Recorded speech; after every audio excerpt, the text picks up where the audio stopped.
अस्सलाम वालेकुम खातून हज़रात, मैं हूँ इसरार अहमद कसाना। जब से पाकिस्तान ने भारत की क्या कहूँ धुलाई की है, उसके बाद यूँ लगता है कि जैसे उनकी वालिदा मोहतरमा का इंतकाल हो गया और बहुत ही परेशान हैं। यानी इतने परेशान हैं कि आज आपने देखा होगा कि प्राइम मिनिस्टर जो हैं उनके मोदी, उन्होंने तकरीर की है और बिल्कुल ही फुसफुसी सी तकरीर और पैनिकी होके अजीब-सी बातें कर रहे हैं, हम ये कर देंगे, हम वो कर देंगे, न्यू नॉर्मल बना देंगे, हम ये कर देंगे। भई आपने अगर करना होता तो आप मैदान में आके करते ना उस दिन। उस दिन तो आपसे हुआ कुछ नहीं, अब आप सिर्फ़ बड़के मार रहे हैं अपने पॉलिटिकल माइलेज लेने के लिए। उसका ज़रा तज़िया करते हैं और साथ-साथ मुख्तलिफ़ चीज़ें चल रही हैं, बड़ी इम्पोर्टेंट खबरें आ रही हैं और ख़ास तौर पे जो भारत के हवाले से जो खबरें आ रही हैं वो ये है कि उनके जो रिपोर्ट्स आ रही हैं, रिपोर्टेडली अगेन मैं कहूँगा कि ये रिपोर्टेडली है, जो उनके एयर चीफ़ हैं, सुना है कि उनकी धुलाई हुई है, उनको मारा गया है। उसकी ज़रा तफ़सील में जाते हैं, उसकी उनकी जो सिक्योरिटी डिटेल्स हैं, इंडियन एयर फ़ोर्स चीफ़ की, air chief marshal Amarpreet Singh, उनकी जो सिक्योरिटी डिटेल्स हैं उनको इंक्रीज़ कर दिया गया है, जबकि 4 जो हिंदू पायलट्स थे, उनका उन्होंने सुना है कि उनको मैन हैंडल किया है, उनको उनका हीटेड आर्गुमेंट्स वगैरह उनके साथ हुए हैं। ये क्यों हुए हैं और क्या ये बात सच्ची है या नहीं है, ये तो हमें नहीं पता अभी, लेकिन ये बहरहाल खबरें चल रही हैं और ज़ाहिर है कि ये अगर खबर होगी भी, तो ये तो सच्ची बात नहीं देते हैं, तो इस तरह की जो जो चीज़ें जिनमें थोड़ा-सा एक अंसर शामिल होता है रूमर का, वो कहाँ देंगे। बहरहाल उसका ज़रा तजिया करेंगे, साथ-साथ पीटीआई का भी ज़रा तजिया करेंगे कि पीटीआई के अंदर क्या चल रहा है। नवाज़ शरीफ और मरीम नवाज़ जो हैं, वो क्यों खामोश हैं।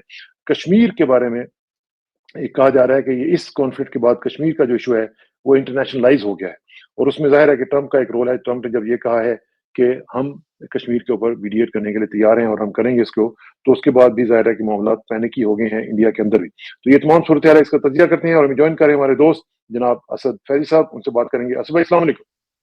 अस्सलाम वालेकुम, कैसे हैं किसान साहब? बहुत शुक्रिया असद भाई। सबसे पहले तो ये मुझे बताएँ कि मोदी साहब को अब हम कह सकते हैं कि हुन आराम है तुहानू? देखिए, मोदी साहब बेचारे जो है ना, असल में इंडिया एक अजीब-सी कैफ़ियत से गुज़र रहा है। मोदी ने पिछले जब से ये आया है 10-12 साल से, 15 साल से, इंडिया को बहुत ज़्यादा पंप किया है इन्होंने हुँ, और इंडियन एक आम इंडियन को ये बताया है कि we are a superpower और हम जो हैं चाइना के मुकाबले में हैं और हम सुपर तो एक आम इंडियन को इन्होंने झूठ बोल-बोल के ये यकीन दिलाया है कि हम पाकिस्तान तो कुछ है ही नहीं। अच्छा वो समझते हैं सर पाकिस्तान की क्रिकेट टीम खत्म हो गई है बिल्कुल ही, जब चाहे हम मार दे दें उनको, कोई हमारा मुकाबला नहीं कर सकती। तो वो पाकिस्तान को भी पूरा इसी तरह समझते हैं और उन्होंने लोगों को ये बावर कराया है। और अमेरिका वगैरह ने भी आपको मालूम है कितना ज़्यादा पंप किया है। अब से 5 साल पहले यानी 2020 के अंदर गलवान में इनको लंबी कोट लगाई थी चाइना ने। तो वो उसको उन्होंने ये कहा था हाँ, बस अगर राफेल होते तो हम ये कर देते और फलाना होता तो ये कर देते, धमाका होता तो ये कर देते। अब वो जो पूरी आपने इमेज क्रिएट की थी अपनी खुद अपनी आवाम के सामने, वो मुकम्मल तौर पे शटर हो गई है। हुँ। जो पाकिस्तान एयरफोर्स ने वो सारी जो मिथ थी, वो टोटली ब्रेक कर दी है। तो अब असल में होता ये है कि कसाना साहब अगर कोई इंसान अपने आप को समझे बहुत बड़ा और कि मैं तो दुनिया का पावरफुल तरीन आदमी हूँ, एक पैसे के लिहाज से, ताकत के लिहाज से और ये मेरे आगे कुछ भी नहीं है, सारे कमी कमीने हैं और उनमें से कोई उठ के एक थप्पड़ लगा दे पब्लिकली उसे, ओहो! हाँ, बिल्कुल। तो फिर क्या होता है? तो फिर वो आदमी खत्म हो जाता है अंदर से। मतलब वो हुँ, उसकी अपनी नज़रों में वैल्यू खत्म हो जाती है। वो जो उसने अपने आप को फीड किया होता है दहाइयों से कि हाँ, ये है, वो है, वो एक सारा पर्सोना का बनाया सारा हुआ होता है। शटर हो जाता है। तो ये इंडिया के साथ, मोदी के साथ यही हुआ है। एक आम इंडियन ये अभी आप एक्सेप्ट करने के लिए तैयार नहीं है कि ये इनके साथ, वो डिनायल में चला गया है, वो एक्सेप्ट हुँ, करने के लिए तैयार नहीं है। और वही आप थोड़ी देर पहले ये कह रहे थे मेरे ज्वाइन करने से पहले कि वो अपने एयरफोर्स के लोगों को, पायलट्स को मारते फिर रहे हैं। अंदर एक फूट पैदा हो गई है उनके अपने एयरफोर्स के अंदर, वहां लोग एक दूसरे हाँ, से नहीं, लड़ना नहीं शुरू हो पायलट्स को गए। नहीं सर पायलट्स को नहीं, एयर चीफ को। एयर चीफ को, वाइस एयर चीफ को, मतलब हाँ, देखिए ना, वो नज़र तो रखें। ये समझ रहे, उनका तो अपने मतलब ये इमेज था ना कि हम जाएंगे। देखिए मेरे और थे भी तो कितने, मेरे ख्याल से कितने जहाज थे इंडिया के पास जो उन्होंने 80 से अटैक ज़्यादा कर। थे। जी जो जो जो उसमें फ्लाइट अटैक 70-80 थे ना, ऐसे ही थे ना, हाँ 80 के करीब थे। हाँ 80 के करीब थे ना। तो अब देखे ना, उन्होंने कहा 80 करीब जहाज है वहां पर, और राफेल भी हैं उसके अंदर, मिराज 2000 भी अच्छा बड़ा जहाज, सारे वेस्टर्न जहाज हैं, सारा वेस्टर्न इक्विपमेंट है। तो हम तो बस जाएंगे, पाकिस्तान को तबाह बर्बाद करके उसके सारे एयरपोर्ट उड़ा देंगे, सब कुछ करके, और वापस आ जाएंगे, 5-10 मिनट लगेंगे, उसका गेम ओवर हो जाएगा, हम जलील करते रहेंगे। वो हुआ नहीं, असल में उल्टा हो गया। वो 5 उल्टा हो अपने जहाज गिर पड़े, राफेल गिर पड़ा जो उनकी प्राइड थी। अच्छा, राफेल को बिल्ड किसने किया, हाइप किसने की उसकी? तो गया। मोदी ने की। पहले कह रहा राफेल होते तो हम ये कर देते, राफेल होते तो हम ये कर देते, अब ये लेकिन देखिए ना, ये राफेल। अब असद भाई, ये जो अब दूसरी जो भी आपने जिक्र किया ना, ये जो इनका एयर चीफ के साथ जो मामला हुआ है, जी अब देखें ये हर चीज में जो है ना, ये ले जाते हैं, रेस को ले जाते हैं, एथनिसिटीज को ले जाते हैं। अब ये जी जो हाँ इनके एयर चीफ हैं, अब ये एयर चीफ मार्शल जो हैं, ये जाहिर है सिख बरादरी से इनका ताल्लुक है, अमरप्रीत सिंह इनका नाम है। अब उनके सिख होने की वजह से उनके ऊपर अटैक कर रहे हैं कि जनाब, उनको एक्यूज किया जा रहा है कि जी आपने डिलिबरेटली रिस्ट्रिक्ट किया है अपने टीम को कि वो सही तरह परफॉर्म ना कर सकें, क्योंकि आप सिख हैं और आपकी जनाब से हमदर्दियां जो पाकिस्तान, अब उनके खिलाफ ये शुरू शुरू कर देंगे। अब ये जो रिपोर्ट्स आ रही हैं, ये बड़ी खतरनाक हैं। देखिए इसमें कौन कौन लोग हैं इसमें शामिल, जो नाम लिए जा रहे हैं रिपोर्टेडली, वो squadron leader Shivas Dikshit, wing जी कमांडर अजय सिंह राजपूत, अब ये सिंह यहाँ पे भी सिंह है, एक फ्लाइंग ऑफिसर है राकेश कुमार सिंह, स्क्वाड्रन लीडर नितिन तुलसी राम। अब इसमें अजीब सी, वैसे मुझे ये डायकोटमी सी लग रही है इस रिपोर्ट में भी, लेकिन भारत की है तो खबर, लेकिन क्या पता कोई अफवाह भी हो। बहरहाल ये जब इस तरह की चीजें चल रही होती है तो हम ये तजक्कुन से नहीं कह सकते ये बात सच्ची है कि नहीं है, लेकिन अगर सच्ची है तो ये वाकई एक पैनिक शो कर रहा है इंडिया के बिहाफ के ऊपर, कि इंडिया के अंदर एक शदीद पैनिक है। और वो आपने देख लिया आज जो प्राइम मिनिस्टर मोदी ने तकरीर की है, उसमें भी मुझे लग रहा था कि जैसे वो बहुत ही ज्यादा पैनिकी हैं, उनको कुछ समझ नहीं आ रही कि हमने पॉलिसी क्या इख्तियार करनी है, और बजाय इसके कि वो शिकस्त को तस्लीम करते हुए वो कहें जी कि ठीक है पाकिस्तान ने इस मामले में हमें शिकस्त फाश दी है, मान जाए, नहीं मानते तो कम से कम पाकिस्तान को क्रेडिट दें जी कि उन्होंने एक टफ फाइट जो है पुट अप की है। लेकिन वहां पे तो हम देख रहे हैं बिल्कुल पैनिक ही नजर आ रही है। देखिए, आज की जो तकरीर है ना मोदी की, वो कराची में ना, कराची की सड़कों पे ये बड़ी स्लैंग बोली जाती है कि अब के मार के देख, इस दफा तो मार लिया है, अब के मार के देख। तो वो हम्म। मोदी की पूरी तकरीर को अगर आप सम अप करें तो वो यही है कि अब के मार के देख, अब दफा तो मार लिया है, अब नहीं छोड़ेंगे तुझे। तो भाई इस तरह की बातें करने से वो कहते हैं ना इवन कि इवन भाई। इवन जो उनका अपना मीडिया है, वो देखें कई चीजें जो है वो कुछ लोग वहां पे भी बात कर रहे हैं, ये जरा सुने आप क्या कह रहे हैं, ये मैं आपको सुनाता हूँ। क्योंकि सवाल उठे। अब ये बीजेपी का देखिए, बीजेपी का ट्वीट है, ये एक ट्वीट है बीजेपी का, ये कल भी शायद मैंने बताया था, ये ट्वीट है 11:15 पर 9 तारीख का। इसमें बीजेपी ने लिखा, the message to the enemies is loud and clear, don't mess with us, unlike the UPA regime's passivity, new India has no patience for futile peace talks. नए भारत के पास फ्यूटाइल पीस टॉक्स के लिए वक्त नहीं है, मतलब शांति की बात के लिए हमारे पास यूपीए की तरह वक्त नहीं, ये लिखा। लेकिन उसके बाद शांति का एक तरह से ऐलान हो गया सीज फायर का। तो अब क्या मुंह दिखाना है? पहले तो आप एकदम खुद ही चढ़े हुए थे विमान पर और जाकर पाकिस्तान में बम की बारिश करने वाले थे। तब वही बीजेपी 10 तारीख को लिख रही है 6:40 पर शाम को, जब सीज फायर हो गया, India and Pakistan have agreed to a ceasefire halting all military actions. India reaffirms its commitment to peace and regional stability. अब देख लो, यहां पीस और रीजनल स्टेबिलिटी हो गई, और यहां कह रहे हैं कि new India has no patience for futile peace talks. ये बीजेपी का चेहरा है। कैसे 24 घंटे के भीतर बीजेपी का चेहरा बदल गया, बीजेपी का स्टैंड बदल गया। शांति की बात करने पर यूपीए को घेरने वाली बीजेपी कैसे फिर शांति की बात करने लगी। तो ये हुआ। अब ये जरा अंदाजा लगाएं, ये इनके अपने लोग कह रहे हैं, ये हम नहीं कह रहे।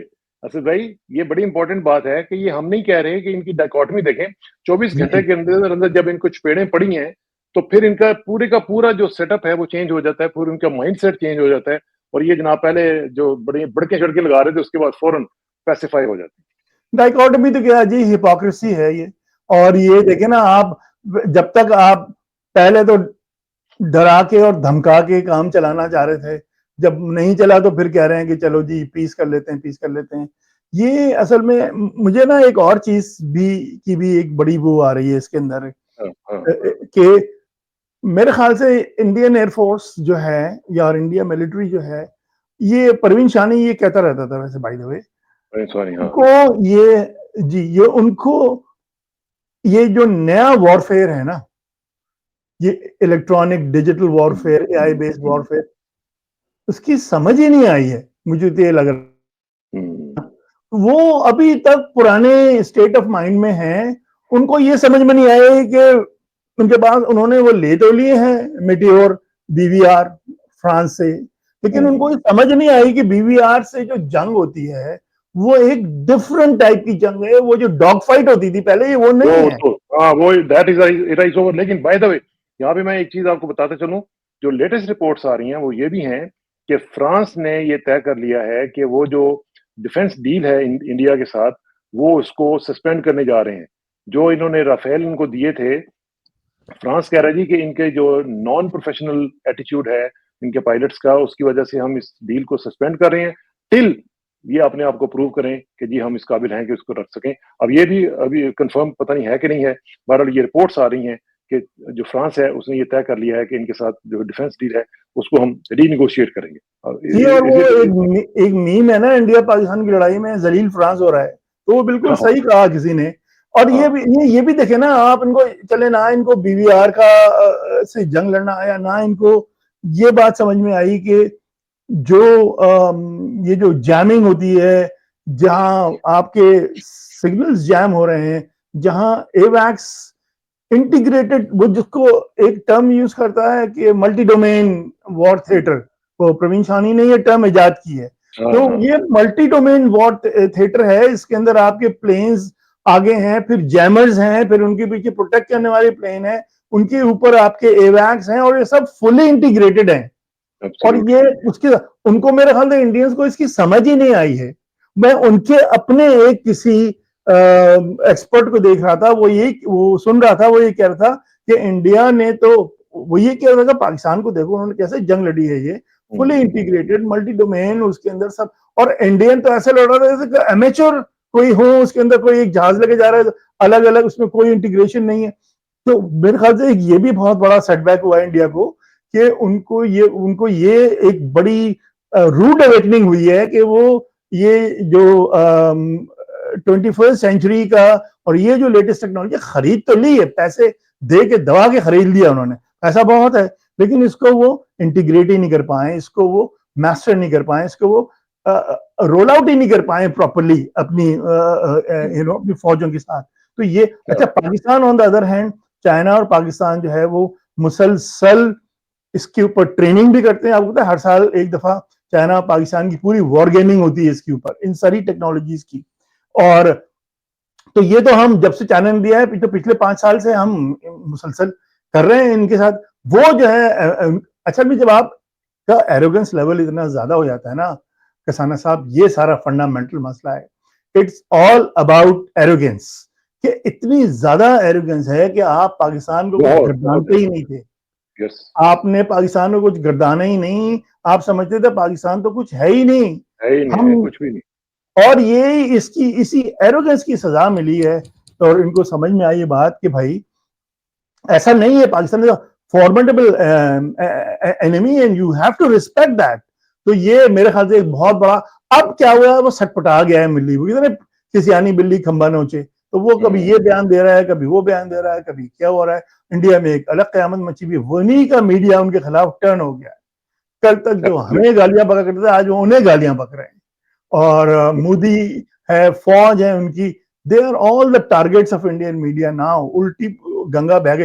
जिस तरह जब इंडियन क्रिकेट टीम जब पाकिस्तान से हार के वापस जाती थी ना कभी, तो लोग उनको जूते मारा करते थे और लोग उनके खिलाफ हो जाते थे। वही हुआ है इनके साथ, इनकी एयरफोर्स के साथ भी हुआ है। अच्छा, लेकिन इसका जो एक अनइंटेंडेड उनके पार्ट पे जो एक रिजल्ट निकला है वो ये है कि Kashmir has been internationalised. Kashmir का इशू जो इन्होंने समझा था कि जी ये वंस फॉर ऑल हमने बस को कर लिया है और आर्टिकल 370 के बाद जना मामला खत्म हो चुके हैं, वो दोबारा से ट्रंप ने ये कह दिया जी कि मैं मीडिएट करने के लिए तैयार हूं। और उन्होंने ये भी कह दिया कि जी हम ट्रेड करेंगे, पाकिस्तान के साथ भी ट्रेड करेंगे और इंडिया के साथ भी ट्रेड करेंगे।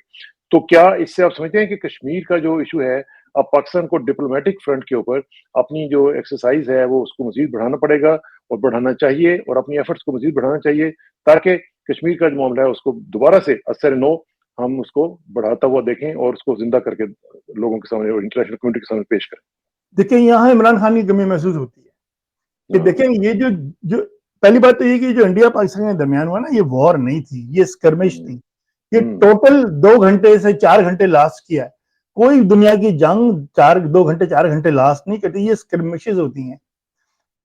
और ये हॉट स्कर्मिश थी, ये एस्केलेट हो सकती थी जंग में, लेकिन अल्लाह का शुक्र है कि नहीं हुई एस्केलेट जंग के अंदर, क्योंकि न्यूक्लियर जो खबरें आ रही थी वो बहुत ही खतरनाक, खौफनाक थी कि पाकिस्तान ने अपने न्यूक्लियर वॉरहेड असेंबल करने शुरू कर दिए थे। तो ये सारी खबरें आ रही थी, लेकिन किसी भी डेफिनेशन से हम इसे जंग नहीं कह सकते। It was an skirmish. अच्छा, अब इस स्कर्मिश का आप बिल्कुल सही फरमा रहे हैं, ये तो एक टैक्टिकल मूव है ना, कि जहाज हैं आपके, रेडार हैं आपके हथियार हैं, आपने चलाए, 2 जहाज उनके मार दिए, 4 मार दिए, इतने ड्रोन उड़ा दिए। ये बहुत छोटा सा हिस्सा होता है। बड़ा हिस्सा जो होता है ना, वो स्ट्रेटेजी होती है कि अब जिस तरह आपने फरमाया कि बड़ा जो हमारा जो बड़ा जो स्ट्रेटेजिक गोल्स हैं वो ये हैं कि पानी हमें मिलना चाहिए। ये जो कश्मीर में उन्होंने लॉज चेंज किए, कश्मीर को अपना हिस्सा बनाया, उसे कॉन्स्टिट्यूशन को चेंज करके वो रिस्टोर होना चाहिए कश्मीर की। तो और दूसरा ये है कि इंडिया का जो ये हेजेमोनिक जो है गोल्स उसके पाकिस्तान के ऊपर, वो रिवर्स होने चाहिए। इन चीजों के लिए फौज के बस की बात नहीं होती। फौज का काम ये होता है कि जाएं, रॉकेट मार के आ जाएं, मिसाइल मार के आ जाएं, उसकी जहाज गिरा दें। लेकिन ये बड़े बड़े मसले इनसे हल नहीं होते। इसके लिए एक लीडरशिप चाहिए, स्ट्रेटेजी चाहिए, आपको ब्रेन चाहिए।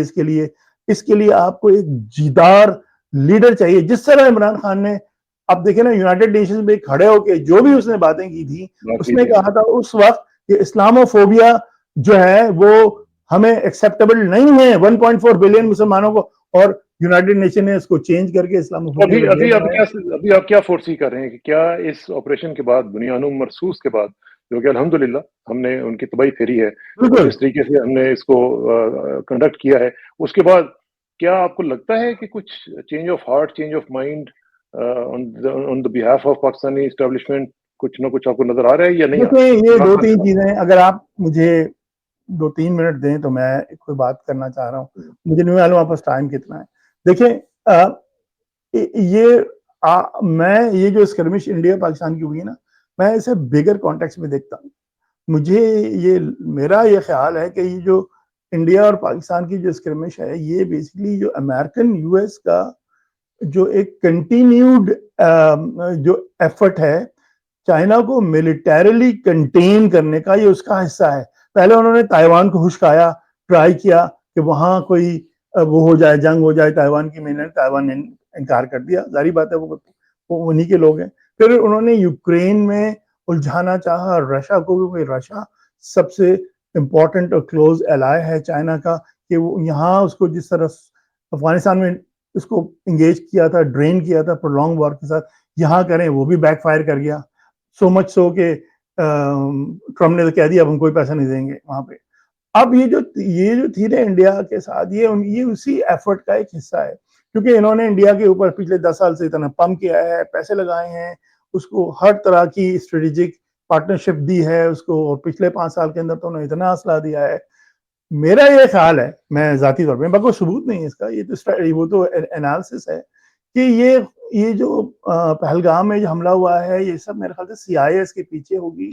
उन्होंने इंस्टिगेट किया, उनको मालूम था कि हम ये करेंगे तो मोदी का क्या रिएक्शन होगा और क्या होने जा रहा है। उनका ये ख्याल था, अमेरिकन का और इंडियंस का भी, वहां अलाइन हो गई थी उनकी थॉट्स और इनके गोल्स, कि पाकिस्तान तो तरने वाला है, पाकिस्तान के अंदर we will, it's a cakewalk, वो तो हम, और असल ये नहीं कहता पाकिस्तान बहाना था, चाइना निशाना था, कि वो बताना चाहते थे कि पाकिस्तान को डिस्ट्रॉय कर देंगे 1 दिन में, 2 दिन के अंदर। और ये मैसेज, स्ट्रॉन्ग मैसेज चाइना को जाएगा, इंडिया अमेरिका की तरफ, ये इंडिया तैयार है तुम्हारे लिए, याद रखना।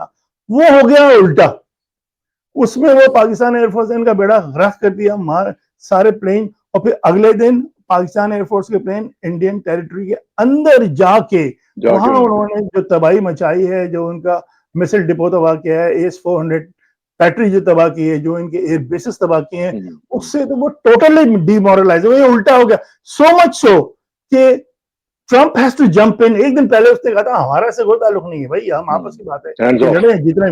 और एक दिन के बाद वो जंप इन का, उसने कहा नहीं नहीं ये तो दुनिया को खतरा है, अमन को खतरा है। उसकी वजह ये है कि उनके मेरे ख्याल में ये 3 चीजें साबित हुई हैं इससे। एक तो ये साबित हुई है बात कि चाइना की जो टेक्नोलॉजी थी, जो वॉर टेक्नोलॉजी, जिसके ऊपर उसने $100 of billions लगाए, अभी तक वो प्रूवन नहीं थी किसी वॉर थिएटर के अंदर। और अमेरिकन का डिल्यूजन ये था, डिल्यूजन मैं इसलिए कहूंगा कि अमेरिकन डिल्यूजन ये था कि ये तो सब स्टैंडर्ड है, इंफीरियर है, हमारे मुकाबले में तो ये कुछ भी नहीं है, ये हमारे F-35 और F-22 ये तो दे विल डिस्ट्रॉय देम। ये साबित हो गया है कि वो वेस्टर्न चाइनीज वॉर टेक्नोलॉजी, चाहे वो एयरक्राफ्ट हो, मिसाइल्स हो, उनके जैमिंग टेक्नोलॉजी हो या उनके एवैक्स हो, it has one over western, क्योंकि इंडिया जो लेस था वो वेस्टर्न टेक्नोलॉजी से लेस था, तो इट हैज वन ओवर। तो एक चीज साबित हो गई कि China is a very very Chinese war technology is very superior to the mostly to the Western technology। और याद रखें ये चाइना की टॉप ऑफ द लाइन नहीं थी, चाइना का जो जहाज है J-20 और जो बाकी वो तो बहुत ऊपर सुपीरियर है। दूसरी बात जो साबित हुई वो ये हुई कि ये जो पंप कर रहे थे इंडिया को 10 साल से, और इनका जो और मेरे ख्याल में ये टेस्ट था इंडिया का। अमेरिका वांटेड टू सी कि इंडिया किस हद तक जो है वो खड़ा हो जाएगा और वो चाइना के लिए खतरा बनेगा। वो जो है वो बैकफायर कर गया। और बल्कि आप देखें ना, जब इंडिया इतना 1.5 बिलियन लोगों का मुल्क है, इतना ज्यादा डिफेंस का बजट है, सारा का सारा वेस्ट उसके साथ खड़ा है, वो पाकिस्तान से मार खा रहा है, जूते खा रहा है पाकिस्तान से। पाकिस्तान का मुकाबला तो वो चाइना के खिलाफ कैसे खड़ा हो सकता है भाई? कैसे खड़ा हो? और वो तो चांस ही कोई नहीं है। और तीसरी बात ये साबित हो गई जो हमारे पायलट्स ने साबित की कि a well-trained human will always win over technology, चाहे कुछ भी हो। तो ये जो है ना, ये 3-4 सबक जो है, अब अमेरिका के जो वो थे, इनके जो स्ट्रेटेजिस्ट हैं और जो इनके थिंक टैंक, वो ये भी सोच रहे थे ना कि हम सब ये सब ऑटोमेट हो जाएगा, हम यहाँ से ड्रोन जाएंगे, रोबोट जाएंगे और ये अनमैन्ड व्हीकल्स होंगे। ये थ्योरी गलत साबित होगी। कोई बंदा डिटरमिन, जो बंदा उस मशीन को मैन कर रहा है वो डिटरमिन करता है। एक और चीज भी साबित हो गई जाते जाते, वो भी बता दूं, वो ये है कि जो इंडिया का सीक्रेट वेपन है ना पूरी की पूरी गेम में, वो हमें मालूम हो गया। और वो मैं नहीं कह रहा, वो इंडियन मीडिया ये कह रहा है कि जी इंडिया का सीक्रेट वेपन आपको मालूम है कौन था इस पूरे के पूरे केस में? वो था ख्वाजा आसिफ। अब वो कह रहे हैं जी कि ये पाकिस्तान को किसी दुश्मन की जरूरत नहीं है, ख्वाजा आसिफ साहब मौजूद है ना, तो इसलिए कोई जरूरत नहीं है। हमारा जो सीक्रेट वेपन है इंडिया के लिए, वो कह रहे हैं कि जी ख्वाजा आसिफ साहब हैं, जो कि पाकिस्तान के वजीर दिफा हैं। अब हम क्या कह सकते हैं उसके ऊपर? मैं तो नहीं कह रहा, ये तो दुश्मन हमारा खुद मान रहा है कि हमारा जो सीक्रेट वेपन है वो कौन है। बहरहाल इसके ऊपर गुफ्तगू का सिलसिला जारी रखेंगे। एक प्रोग्राम ख्वाजा आसिफ पे भी होना चाहिए, एक होना चाहिए उनकी जरूरतों के ऊपर। और बहरहाल सर्वाइवर, उनको पता नहीं क्या उनके पास कोई गीदर सिंगी है जो कि हमारी एस्टेब्लिशमेंट को बड़ी पसंद आती है। लेट्स सी क्या होता है इसके ऊपर, इंशाल्लाह गुफ्तगू का सिलसिला जारी रखेंगे। बहुत बहुत शुक्रिया एंड सी यू सून। अस्सलाम वालेकुम। एक मैं आखिरी जाते जाते एक आपको लतीफा सुनाना चाहता हूँ, बहुत जरूरी है। जरा जल्दी से। वो आज किसी ने PMLN के किसी बंदे ने कहा है कि ये जो इंडिया पे अटैक हुआ है वो मियां साहब के अप्रूवल से हुआ है और उनके हुक्म पे हुआ है। देखें अब आप हंसते रहें इसके ऊपर से और देखें कि क्या होता है। लेकिन बात यह है कि जो भी हो रहा है उसमें ये भी एक कमेंट में देख रहा था कि वो जो औरंगजेब साहब के बारे में लोगों ने कहा जी कि बड़ी जबरदस्त उन्होंने बातें की है, सब कुछ किया है। तो किसी ने लिखा हुआ था कि जो जहाज गिराने वाले और हुकूमतें गिराने वालों में ये फर्क होता है कि जो जहाज गिराते हैं उनको इज्जत मिलती है, जो हुकूमतें गिराते हैं उनको इज्जत नहीं मिलती।